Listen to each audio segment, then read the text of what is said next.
Hi, this is Richard Frosto. People out here on the West Coast call me Rio, and I'm here today to talk about and show you a recent presentation we did for a prospect at Zumiez out here on the West Coast in California for their distribution center.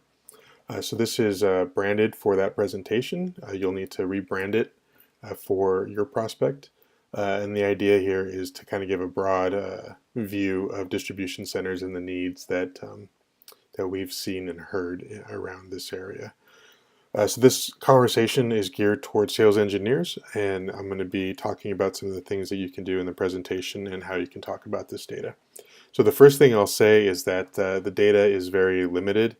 It's only based over a 4-day period, and there are only customer data for California. So hopefully one day we can expand upon this data set to tell a more rich story. But for now, this is what we have, and we'll see if we can't expand upon it moving forward. The Zumiez branding kit is geared around black and white with pops of color, so I've taken that approach in designing the layout here in desktop. So let's go ahead and get started. The first page here is kind of an overall look at labor management systems within the distribution center. So this is one of the requests that we heard from the prospect as a need, was the desire to implement a labor management system at their DCs.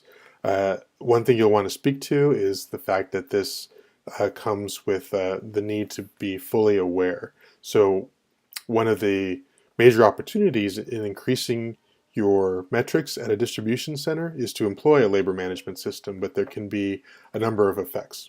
So the individuals that work at a distribution center are referred to as associates, and those associates are assigned to associate teams that work in unison and in tandem, one reliant on the other, one team reliant on the other within that distribution center.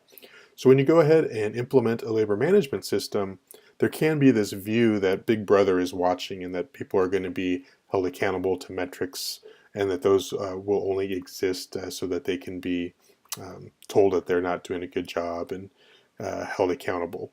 So what you want to do is advise that you provide full visibility when you implement a labor management system. And instead of creating an atmosphere where Big Brother is watching, you're creating an atmosphere that everybody can see everything, and we want to all be able to see how we're contributing to the company's overall success, how we're doing that, how we affect other teams within the distribution center, and how we are performing as a team and as individuals to contribute to that overall success and increase in success over time. You also can be able to use this to generate some friendly competition and actually improve performance, which is the real goal here, to improve performance and try to increase revenue and productivity as a result. So this first pane here discusses that, labor management in the DC.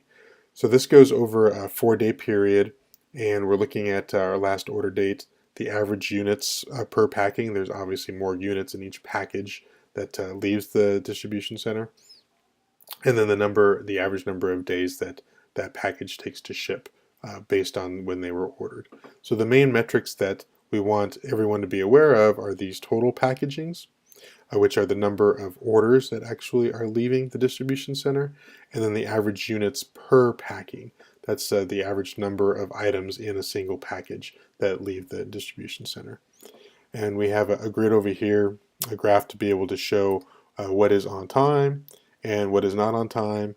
And I put a little note here. This is a good place to show some drilling so that you can actually drill down and do some category analysis or do some item analysis and be able to see how what items are not shipping on time. Then down here we're looking at revenue by distribution center, and we can mouse over and see the DCs and how they're performing on a per day basis. This day is the ship date, not the order date. So you can see the spikes here. New York and the web are our biggest centers for both revenue and for units shipped. So this shows that trend over time as well. Let's move over to the management view. So there's a visualization missing. That's for this up here. It's a category analysis, so a heat map might be a good one to apply here. But this is a good way to convey a management view, a high-level view. So these are the metrics that they are really looking at and they really care about, and they're looking at it on a ship date basis. They're looking at the revenue, the labor per packing, and what that is how much it costs them on a labor basis to be able to package an item and have it ready for shipment. That's basically accomplished by calculating the time by the number of hours or percentage of hours that it takes that individual based on their pay rate to be able to package and have a package prepared with the necessary items in that package. Then we're looking at the packaging labor per unit, which is basically just a breakdown of this on a per unit basis. And then the item count, the number of items that are being shipped out, and then that metric on a per hour basis. So these are the main metrics that management cares about. There's about another 24 more depending on your prospect, but these are the ones that were interesting to this prospect here. Here's where we were able to introduce a little predictive as well. So we showed the trend of cost over time by last order date. And based on these costs, we were able to apply a logarithmic function to predict that out over a couple of days. This would definitely be more telling with more data here, greater than a 4-day period. So like I said, building that out building out the data set would definitely help. And then down here, we're looking at distribution center revenue by state. This is not where I demonstrate maps. There's another spot that's a little better, so I can go over that. But one thing that you can do here is go ahead and duplicate this. So I like to just duplicate the map to highlight the map's features. We'll go ahead and change this to grid mode and make it a target of the map. Move it to the side here.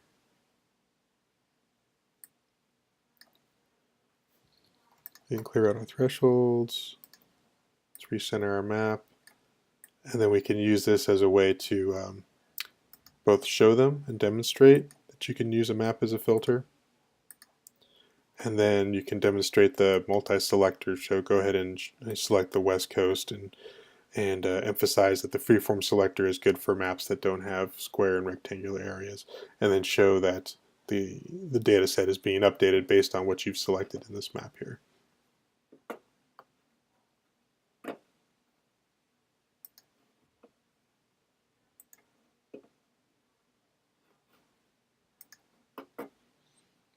We can go back to the next pane, which is our associates view.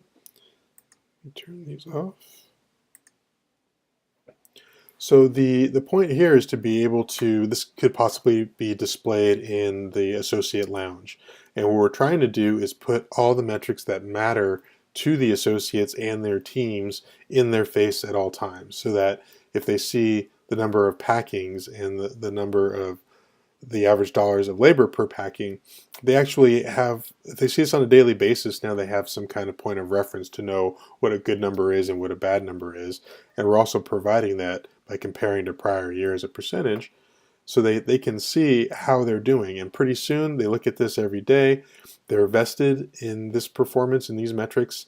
They know that an average packing time of 20 minutes is either high or low, and we can break this down on a DC basis or even a team basis within a DC, and be able to not only provide visibility, but provide some information to our associates so that they can gauge their performance throughout a period of time and be vested in the overall success of their company.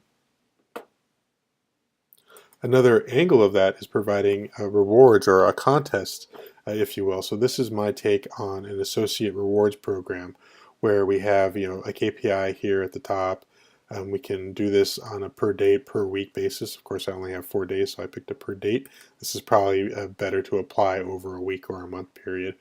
But what we ascertained was the 3 metrics that an associate on an individual level can contribute to that mattered most to their associate teams.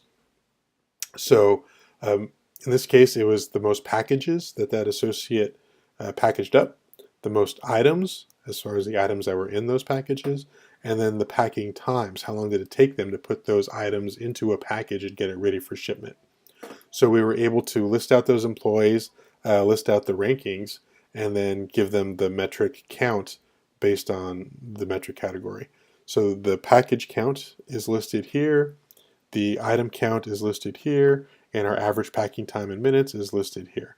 And then we can see how well the employees are doing. So in this example, we can see that Frank Johnson is listed high for both packages and items, but he's ranked number 10 in packing times.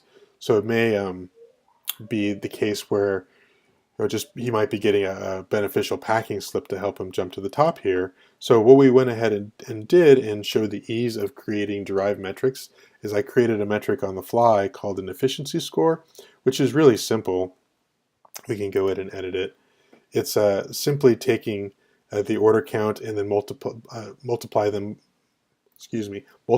them by a fabricated multiplier to be able to ascertain an efficiency score. So in this case, I'm weighting the packing times a little heavier, the packaging a little heavier, and the item count I'm not weighing at all.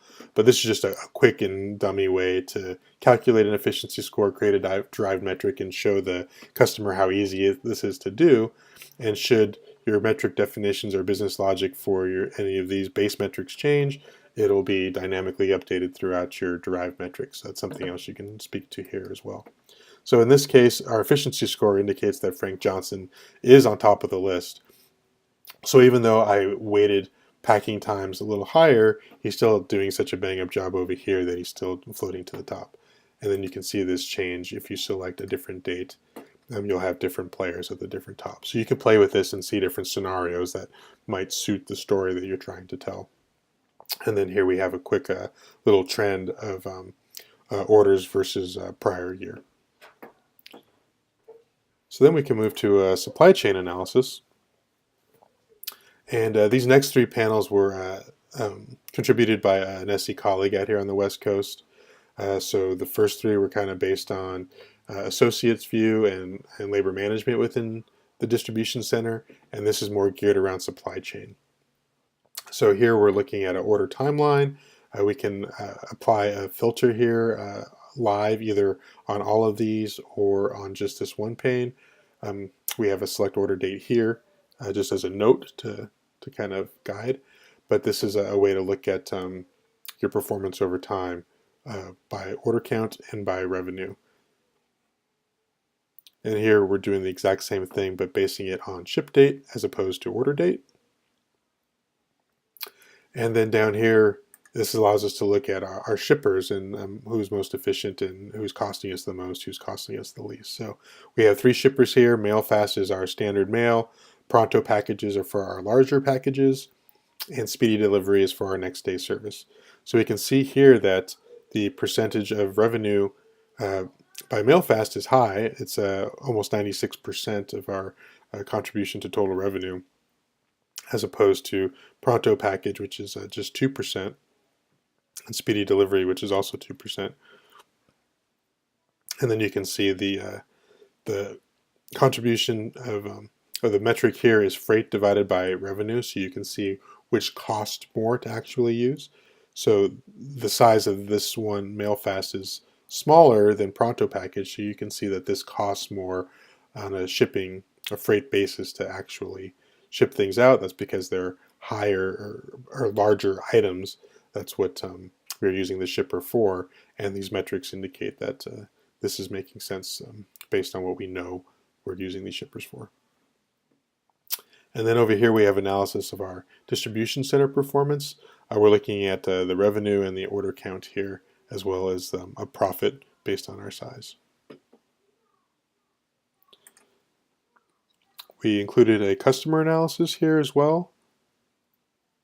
So this is limited in data as well.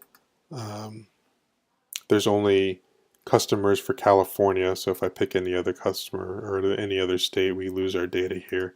If I pick California, this data set doesn't change, and all it does is it moves our average lines to be crosshatched in California as opposed to where they should be with California up here. So we might want to do a little more in the way of supplementing a data set, maybe moving some customers across different states to suit whatever story we want to tell.